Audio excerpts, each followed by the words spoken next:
E hoje continuamos nossa saga pela Sibéria. No último vídeo mostrei para vocês a minha longa jornada de 20 horas pelas ferrovias transsiberianas. Um vídeo repleto de imagens e informações sobre a rota de trens mais famosa do mundo. Então se você não assistiu, volta lá e assista, que vale muito a pena. Hoje nós estaremos na cidade que cheguei após esse dia dentro do trem, a belíssima cidade de Irkutsk, uma das mais importantes e históricas da parte oriental da Sibéria. Então fica até o final, já deixa aqui o seu like que eu tenho certeza que você vai se surpreender.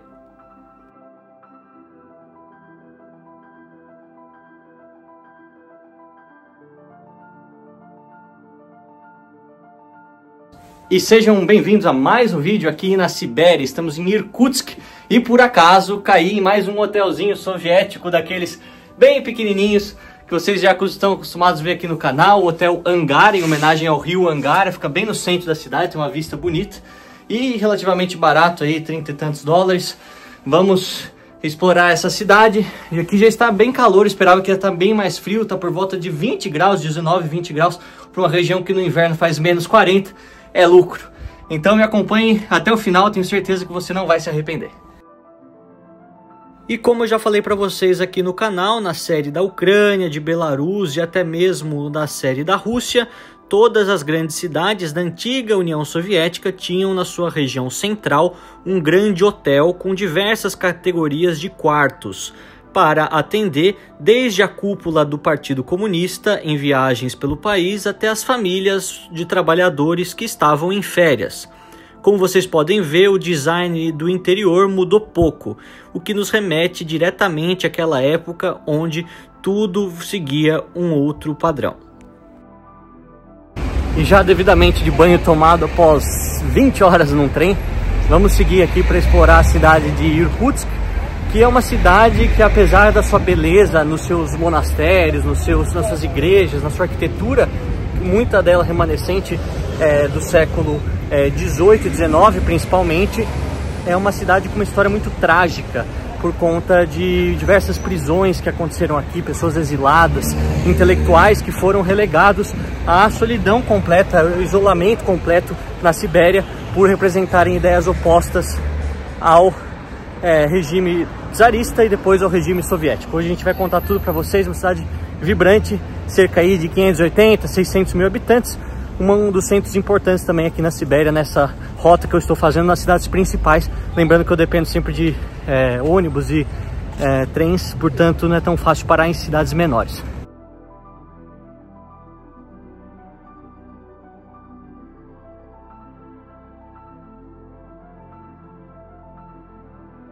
Um episódio na Rússia europeia e que marcou essa cidade para sempre foi a Revolução de Dezembro, assim chamada, em 1825, quando o czar ainda era Nicolau I.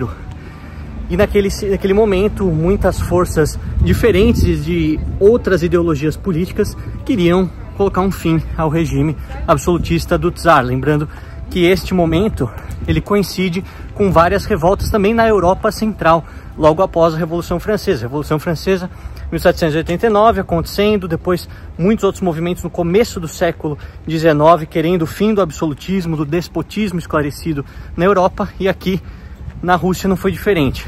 Mas sabemos que essa revolta, essa tentativa de revolução foi duramente reprimida, e com isso muitos e muitos daqueles líderes dos movimentos foram exilados aqui em Irkutsk, e assim permaneceram por muitas décadas, o que fez com que a cidade também florescesse nesse aspecto cultural, já que tantos eram intelectuais, artistas, pessoas de outra mentalidade e que trariam essas ideias aqui para a Sibéria também.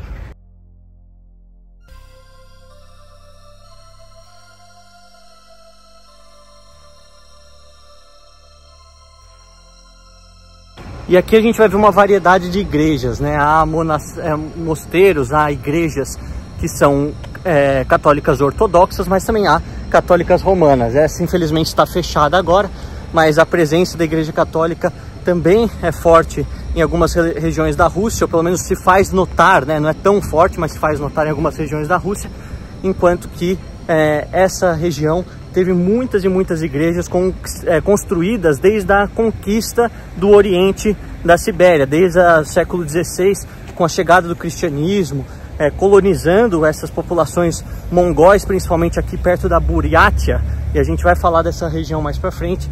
E assim, o estabelecimento de igrejas de diversas cores e de diversas formas era, obviamente, um jeito de mostrar quem mandava e atrair mais fiéis para essa religião que acabou se tornando predominante também aqui na Sibéria.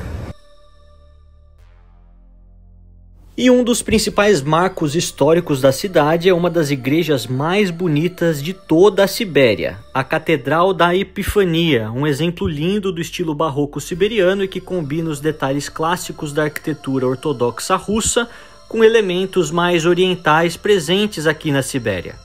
A catedral, pessoal, teve a sua construção iniciada no final do século XVII, às margens do rio Angara, e ela foi feita, essa igreja, inicialmente em madeira e depois refeita com tijolos.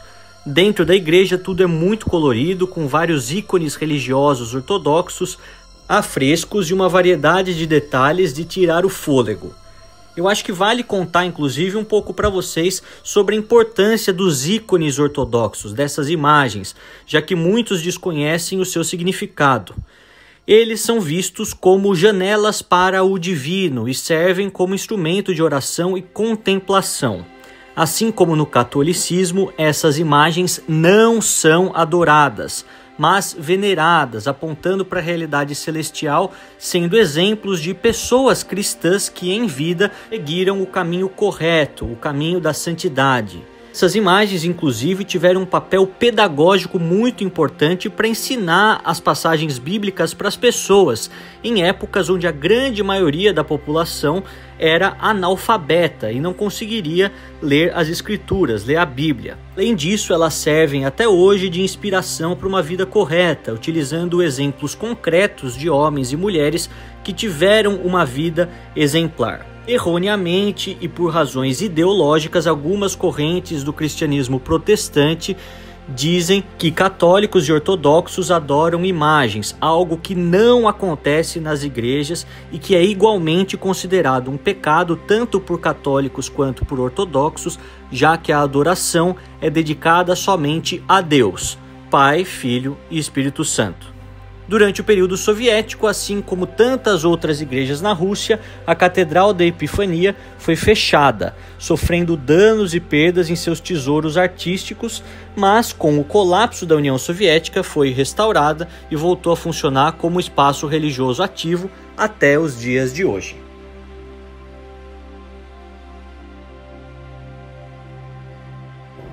E viajar pela Sibéria é viajar não só pelas grandes cidades, mas também passar pelos grandes rios, caudalosos rios que cortam essa região e possibilitaram o desenvolvimento das cidades. Este é o rio Angara, que vem desde o lago Baikal, o maior lago da Rússia, subindo até se encontrar com o Yenisei, que nós vimos já no episódio de Krasnoyarsk, se tornando um dos maiores rios também que temos nesta região. O Angara sozinho tem cerca aí de 1.800 quilômetros de extensão, portanto muito importante.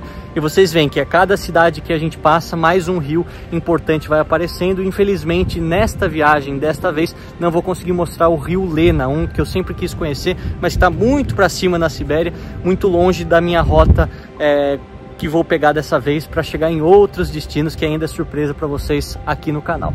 De qualquer maneira, a gente consegue ver, muito interessante, os barquinhos fazendo passeios. Apesar de não ser um dia muito quente, por volta de 20 graus, como eu falei para vocês, as pessoas aproveitam as únicas oportunidades do ano em que podem estar na rua. Afinal, eu estava conversando com um taxista logo que eu cheguei, e o inverno aqui é menos 40 graus, então imagina só quem aguenta ficar na rua por mais de 3 minutos numa temperatura tão congelante como essa. Ele diz que é ruim pro próprio trabalho dele, porque ninguém vai de um lugar para outro, todo mundo fica na sua própria casa ou vai no seu trabalho, e é aquele momento em que todo mundo sabe, nossa, temos que aguentar mais 2-3 meses nessa completa escuridão, nesse completo frio. Mas agora, enquanto ainda tem um pouco de sol e a temperatura permite estarmos na rua, vamos fazer tudo que Deus nos permite, né?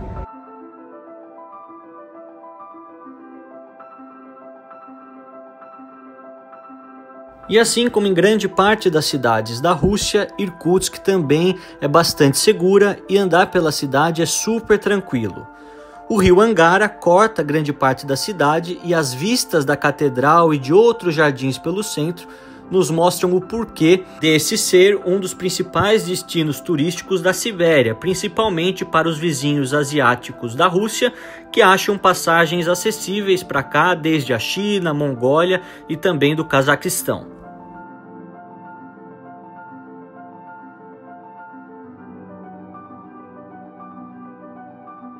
E andando próximo à Chama Eterna, em homenagem aos soldados caídos na Segunda Guerra Mundial, eu pude presenciar uma espécie de cerimônia com viés militar dos estudantes da cidade. As roupas de soldados e o hino russo tocado ao fundo revelam mais uma vez o forte senso de patriotismo que permeia a sociedade russa em todas as esferas. Novamente, eu ressalto que tudo isso eu gravo com objetivos meramente educativos, para mostrar aquilo que eu vi e presenciei e que a reprodução dessas imagens não condizem necessariamente com a minha visão ideológica em relação aos conflitos vigentes no mundo e que tem a participação russa, como o caso da guerra na Ucrânia. Eu acredito que para que a gente possa compreender um pouco mais dessa nação tão grande e complexa, é necessário ver também como esse aspecto militarista e nacionalista faz parte da infância, da adolescência e da idade adulta de maneira bastante natural em todas as regiões do país e que explicam muito dessa mentalidade dos russos.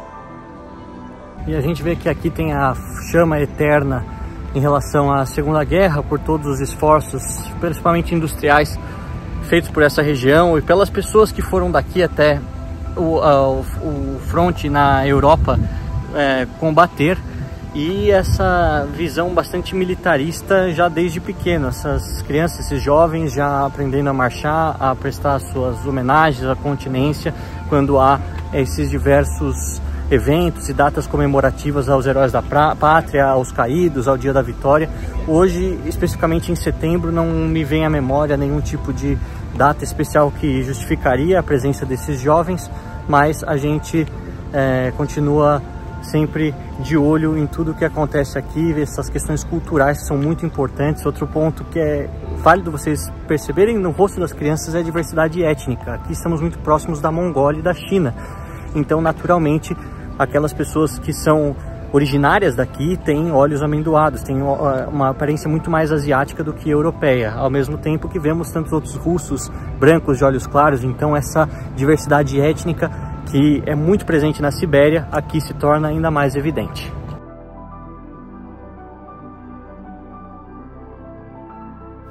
Mais uma igreja ortodoxa com um grandioso altar e do lado de fora uma menção à Ordem de Lenin. Dois elementos em si contraditórios, mas que demonstram dois pilares da Rússia moderna: a Igreja Ortodoxa Russa de um lado e a valorização do passado soviético do outro.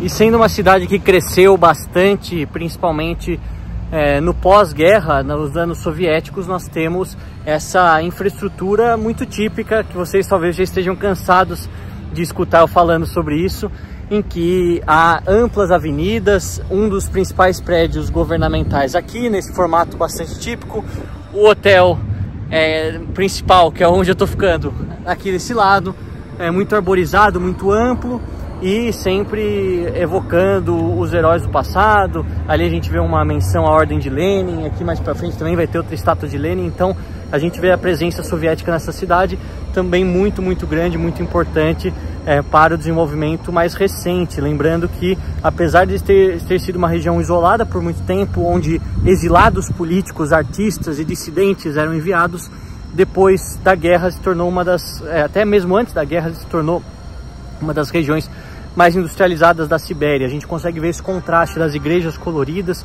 antigas, bonitas, e uma cidade que foi crescendo de uma maneira mais bruta do lado, com essas grandes chaminés industriais, com essa grande sensação de que você entrou num mundo mais cinza, né? Esse contraste é algo interessante, mas que marca essa cidade, marca também algumas outras, como é o caso de Novosibirsk, o caso de Krasnoyarsk, se bem que lá vocês viram que não é uma cidade tão colorida quanto essa daqui, então o contraste acaba sendo menor, mas segue sempre por essa mesma linha.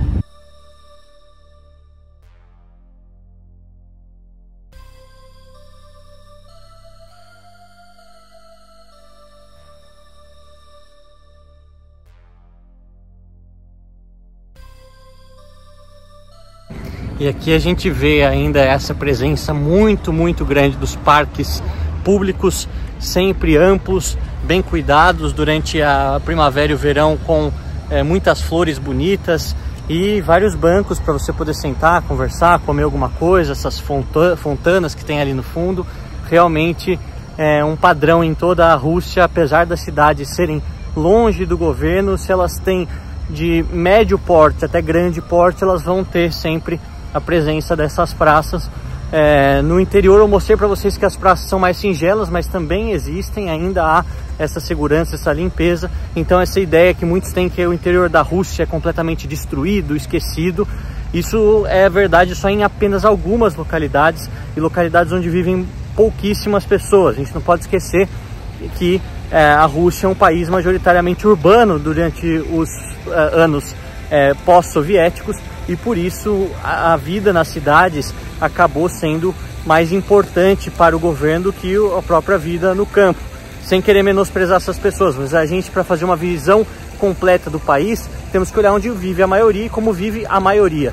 Que tem pessoas vivendo em situação de pobreza, em situação de precariedade, e que poderia estar melhor. Isso há em todo mundo, há tanto na Noruega, quanto tem na Rússia, quanto tem no Brasil, quanto tem nos países mais pobres africanos. Então não é uma novidade. O que a gente tem que ver onde se encaixam a maioria das pessoas, onde se encaixa a maior parte da população nesse contexto.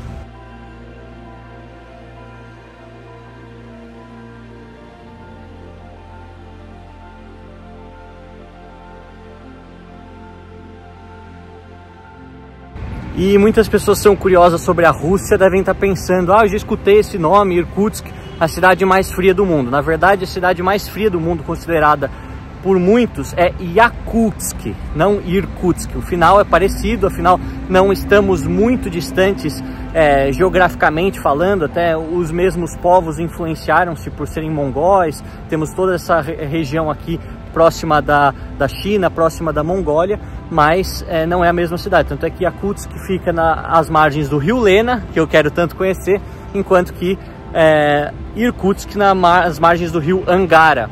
São cidades distantes, se a gente for olhar o tamanho da Sibéria, mas que tem uma influência cultural antiga entre si. E espero um dia poder ir para Yakutsk também. Não sei se aguentaria lá o frio de menos 50, menos 60 que faz lá em alguns vídeos no YouTube.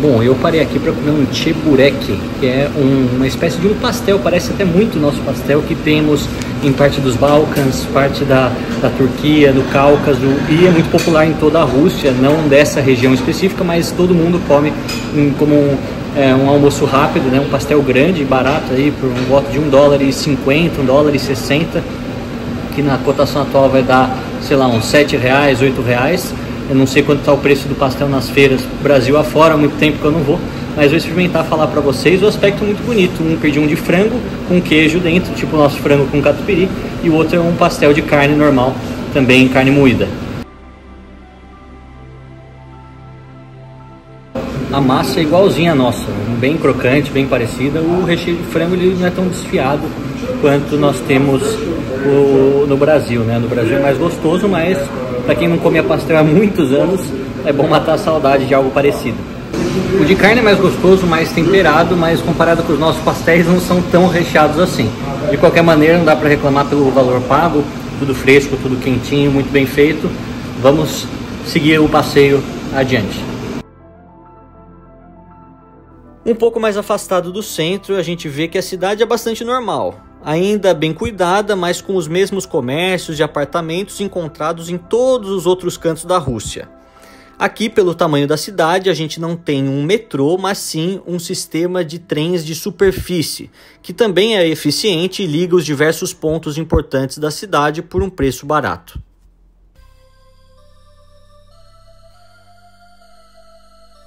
E apesar de Irkutsk não ter sido palco da Segunda Guerra Mundial, que devastou a União Soviética, muitos episódios muito violentos da Guerra Civil Russa aconteceram aqui, principalmente porque nesta região o movimento branco, assim chamado, aqueles que eram simpatizantes de uma república ou até mesmo simpatizantes de um socialismo democrático, em contraposição aos bolcheviques, eram mais fortes. E aqui nós sabemos que em outras cidades da Sibéria, assim como Irkutsk, as batalhas foram muito sangrentas, muito violentas por alguns meses, e fez com que no final os bolcheviques ganhassem, assim como ganharam em todo o resto da Rússia, e estabelecessem a União Soviética. Portanto, seus maiores revolucionários bolcheviques, Vladimir Lenin, pai da União Soviética, também está aqui presente nesta praça, assim como tantos outros revolucionários mencionados nas ruas, nas paredes, nos murais. Há sempre essa singela menção a cada um deles, não só aqui, mas por toda a Rússia. Seguindo rumo ao leste de Irkutsk, a gente consegue observar muitas fachadas de edifícios chamados pré-revolucionários, datando dos anos czaristas, com uma arquitetura e detalhes mais clássicos, inspirados em elementos bastante europeus. Ao mesmo tempo que vemos alguns cantos com muita arquitetura brutalista, onde esses blocos soviéticos com muito concreto caracterizam muitas das estruturas também. Essa composição misturada desses dois momentos políticos bastante distintos faz parte da essência de muitas cidades siberianas, já que a não destruição dessa região durante a Segunda Guerra, portanto a preservação de muitos desses prédios e fachadas da época do Império Russo, ficaram praticamente inalteradas e fazem então uma espécie de mistura de tudo aquilo que a gente viu que aconteceu durante os últimos 100 anos. Uma coisa interessante que eu esqueci de comentar é que durante aquele período do século XIX, quando muitos exilados vieram para cá, artistas, intelectuais, professores, entre tantos outros, a questão cultural floresceu aqui em Irkutsk, e por isso que muitos dos historiadores da época chamavam Irkutsk da Paris siberiana, porque era onde estavam as grandes cabeças, as mentes pensantes dentro da Sibéria, além, é claro, deles terem trazido parte do seu estilo arquitetônico. A gente vê essas casas em madeira muito bonitas que são remanescentes daquela época. Tantas foram reformadas, mas algumas outras são remanescentes de fato, muito bonito, e você vê que é uma cidade com um ar diferente. Esse contraste, claro, a gente vê prédios em bloco de um lado, casas de madeira clássicas do outro, mas é isso que faz a cidade ser interessante, em comparação até mesmo com outras que eu passei por aqui e não achei tão bonita assim, apesar da sua história importante. Em toda a Sibéria, em especial aqui em Irkutsk, temos muitas casas de madeira históricas, muitas delas construídas entre o século XVIII e XIX em um estilo muito tradicional russo, com vários entalhes detalhados nas janelas e nas portas. Elas são conhecidas como terems, feitas a partir de troncos de madeira que proporcionavam bom isolamento térmico para os severos invernos siberianos. Muitos desses detalhes nas fachadas foram esculpidos à mão, com vários padrões geométricos e florais, cada um diferente do outro.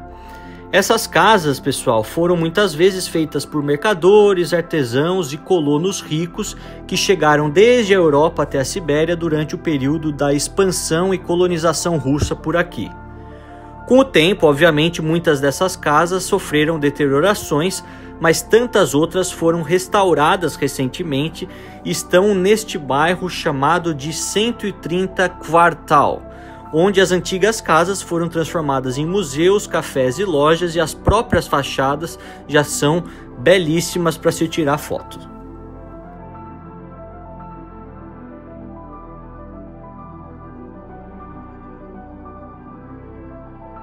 Eu acho que eu falei para vocês da questão do turismo chinês muito grande em toda a Rússia, mas aqui é particularmente maior por conta da proximidade. Inclusive há voos diretos de Pequim para Irkutsk, entre tantas outras cidades, e nós vemos que há muitas, inclusive placas já escritas em chinês, muitas outras pessoas que vêm aqui para serem recebidas por guias chineses. E com isso a gente vê que é um outro tipo de turismo, né? Mais fácil encontrar às vezes guias que falam chinês do que guias que falam inglês. Mas para aqueles que falam um pouco de russo, você vai falando aí com o pessoal, fica interessante essa troca cultural. E muito bonitas as casas aqui, vocês conseguem ver, muito interessante também. E passaram duas meninas aqui, eu estava conversando com elas, de escola, meninas jovens que ficaram curiosas de saber qual era a língua que eu estava falando. E elas me contaram por que tem tantas crianças hoje andando pela cidade, e também porque tinha aquelas crianças vestidas de militar andando, porque é o primeiro dia de escola. Hoje, o 1º de setembro, marca o começo do ano letivo aqui na Rússia, então por isso que há comemorações específicas para esse período. É interessante ver que agora já começa a ficar mais frio, no final de setembro, começo de outubro, já vai estar muito frio, e em dezembro, janeiro, impossível, menos 40 graus andar nessa cidade.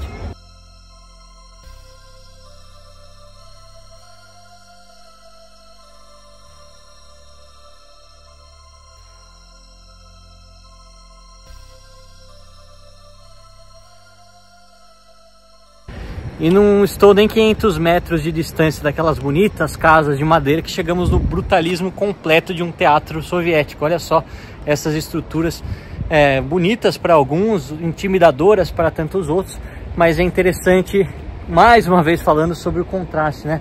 Tudo na mesma cidade. E aqui a gente vê inclusive um shopping moderno, quem sabe mais à noite eu vou para lá, mais pro final da noite. Mas aqui andando a gente consegue encontrar elementos arquitetônicos de diversos estilos.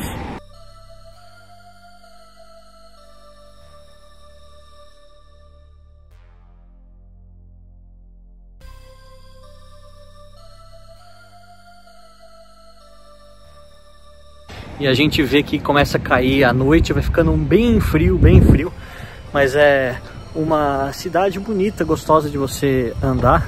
Eu tenho procurado fazer muito dos trajetos a pé, evitar pegar táxi, primeiro para economizar e segundo para poder mostrar a maior parte dos cantos fora do eixo turístico para vocês, né? Se bem que eu acredito que no YouTube em português são poucos os canais que mostram a Rússia de maneira tão detalhada, não só a Rússia, mas vários países da antiga União Soviética. Vocês sabem que é uma espécie de especialidade minha. São cerca de 30 viagens para essas diferentes regiões, muitas cidades. Então, se você gosta desse trabalho, prestigie o canal, deixa aqui o seu comentário, compartilhe com um amigo. De repente a gente consegue aumentar essa comunidade trazendo conteúdo de qualidade gratuito para o maior número de pessoas.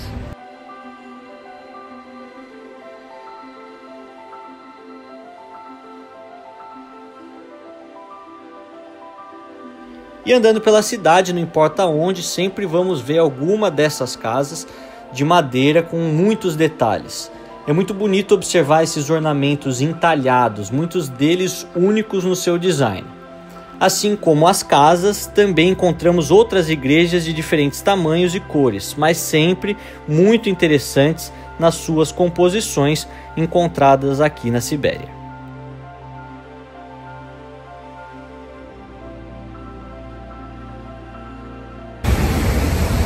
E aqui a gente vê muitos jovens, em comparação com outras cidades, que a gente vê uma população mais envelhecida.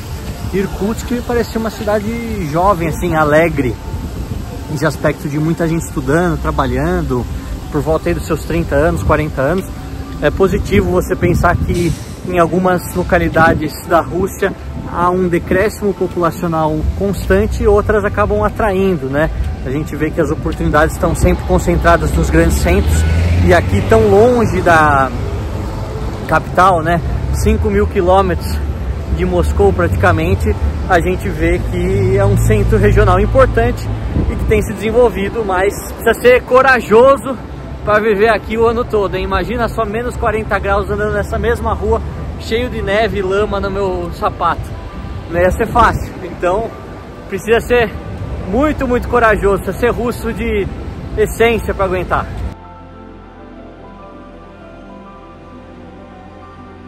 E apesar de ser conhecida pelo seu clima frio extremo, a cidade de Irkutsk também possui verões bastante quentes, mesmo sendo curtos. A adaptação a esse clima tão adverso é com certeza um dos pontos mais fascinantes de se visitar a Sibéria e ver que mesmo em uma das regiões mais frias habitadas do nosso planeta, Belas cidades foram construídas, uma cultura foi criada e milhões de pessoas conseguiram transformar esse vasto território, aparentemente sem muita coisa, em uma terra de oportunidades. Ainda há muito para ser explorado dentro da Sibéria, mas o que foi feito até agora é, para mim, já muito impressionante se a gente considerar o quão difícil é viver por aqui em grande parte do ano.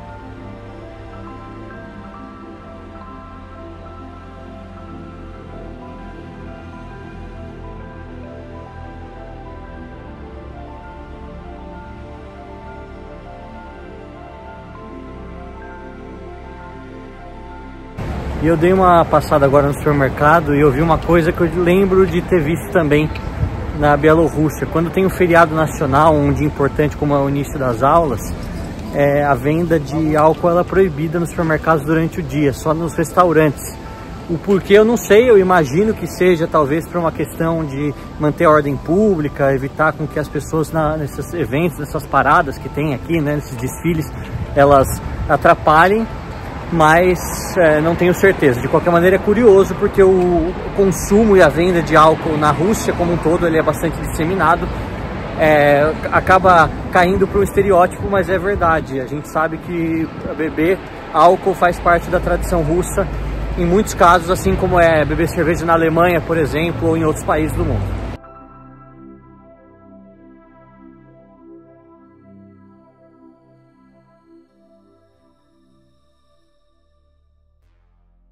E olha só que canto mais bonito dessa cidade revitalizado, ao contrário de algumas fachadas ao longo das outras ruas que estão em um estado mais deteriorado, aqui tudo foi renovado, reformado, até muitas delas estão pintadas e a gente vê que há essa vontade, né, essa iniciativa de revitalização de algumas partes históricas acontecendo aos poucos, mas acontecendo sempre. E isso é muito válido de a gente observar e parabenizar as autoridades tão distantes da capital também trabalhando para que a cidade fique mais bonita, mais agradável, olha só. E para não perder o costume, mais um mural soviético perdido no meio da cidade e um busto de Vladimir Lenin, relembrando uma época passada, mas não tão distante assim do imaginário da população siberiana. O final da tarde tranquilo mostra que a segurança por aqui continua de dia e de noite e que as pessoas não têm essa preocupação como algo principal, assim como acontece em outras partes do mundo, como é o caso, infelizmente, da América Latina. Para aqueles que ficaram até o final do vídeo, o meu muitíssimo obrigado de coração. Eu espero que vocês tenham gostado e aprendido coisas novas sobre esse país tão único que é a Rússia. No próximo vídeo iremos até o Lago Baikal, o mais profundo do mundo e um recurso hídrico inestimável para todo o povo da Sibéria. Até lá eu espero que continue acompanhando o canal, deixando seus likes e comentários.